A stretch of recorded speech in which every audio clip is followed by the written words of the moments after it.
Okay, Donald Trump is rallying his supporters in Pennsylvania right now, and he seems to really be leaning into his violent rhetoric in the home stretch of this campaign. Listen to what he just said in Pennsylvania just moments ago. I have a piece of glass over here, and I don't have a piece of glass there.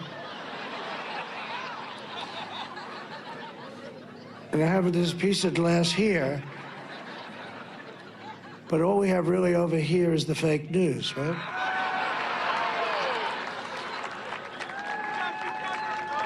And to get me, somebody would have to shoot through the fake news, and I don't mind that so much. Joining me now is House Speaker Emerita Nancy Pelosi. It's great to see you, Speaker Pelosi, 2 days before the election. And there's so much I want to talk to you about: health care, abortion rights, everything at stake here. I do want to start with those comments because, I mean, your family knows better than just about any family in America the very real consequences of Trump's violent rhetoric. And I just want to get your reaction to what he just said at this rally, what we just played for the audience. Good morning. Wonderful to be with you again on this weekend before the election. I think that what the ex-president just said is a further indication of his cognitive degeneration. You saw recently we was talking about whether he chose electrocution or being eaten by sharks. Something's very wrong there. And indicative in it also is diminishing the power of the press, which is the guardian of our freedom in our country. So I think people who might thinking about voting for him have to know that he can't last as president for 4 years with his brain deteriorating at the rate that it is, and is clearly evident. And they may be voting for President Vance, which would be a horrible thing for our country. You're right. Our family has experienced the violence. Where is Nancy? Where is Nancy? Coming into our house, violating the sanctity of our home, the safety of my husband, looking for me, echoing what was said on January 6th in the Capitol. Where is Nancy? Where is Nancy? Was coming up to punish me for what I had said about Donald Trump.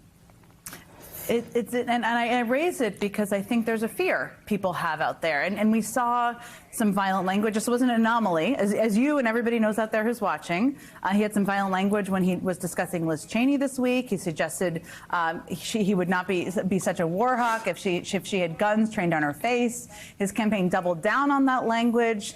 He seems to be, I raise this because he seems to know what he's doing. And we've seen this before.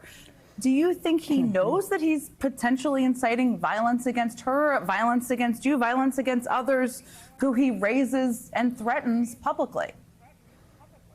Well, it does have a chilling effect on people who may want to run for office to think that they would be endangering themselves or, more importantly, their families. But I will say this, because the Liz Cheney, you think that that would be something that would be so dispositive of people's votes. But there's some people who only vote by the fact that they're very wealthy and they don't want to pay taxes, and their corporations don't want any protections. And that's really sad that their patriotism, they pledge allegiance to their tax return and not to our country and our Constitution and our future. And I will say this because what you said earlier about a woman's right to choose and all of the things that is implied in that in terms of safety and the rest for women. This is violence against women. He may not know that, but when he says things like, I want to protect women whether they like it or not, that is violence against women. Would you want your son to say that to anyone? Would you want your daughter to be told that? Would you want your husband to say that to you? Whether you like it or not, violence against women. Violence against women's safety by taking away women, disrespecting women in a life-threatening way in terms of their reproductive health. So women have a lot to lose in this election, but they, and more importantly, have a lot to gain by the election of Kamala Harris. And let's talk about her instead of him when we talk about women. Let's talk about her. And what's so exciting, women in politics, I haven't been a woman in politics as long or as high as you have been, but it is exciting as a woman in politics to see women outvoting men in early voting. Harris is up 20 points among women in Iowa, according to a No poll. This all seems to be getting under Trump's skin. We don't have to talk about him. But what I'm curious for you, you have such a gut for politics. Do you think there are women out there who are not being captured in the polls, who may be voting for Trump? Maybe they're not telling their husband. Maybe they're not telling their Trump family. Because we've seen such a movement on that front, and because people are understandably repulsed by the things Trump is saying and also his policies on women's issues. Yes, I do. I've been to almost every one of the, recently to every one in the last few weeks, to every one of the states of significance in terms of the Electoral College. And what we see is, of course, women just saying, I'm with you, the Republican women saying to our candidates for the House, because the House is up, is there as well. And let me just tell you something about the House. When we talk about Dobbs and the limitation on women's freedom that that decision was, and that we have to win this election to respect women and the rest. Understand this: when Dobbs passed, we we're still in control. I put on the floor something that would enshrine Roe v. Wade into law in our country.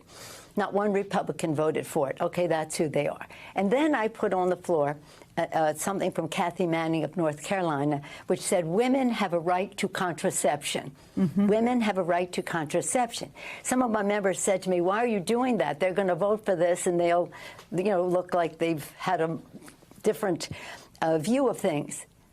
I said, I know the territory, okay? We put this on the floor. Out of 200, we had the majority to win it, but out of the Republicans who voted, 203, 8 voted yes. 8 people, not 8%, 8 members voted, Republicans voted yes, that women have a right to contraception. 195 voted that women do not have a right to contraception. Contraception.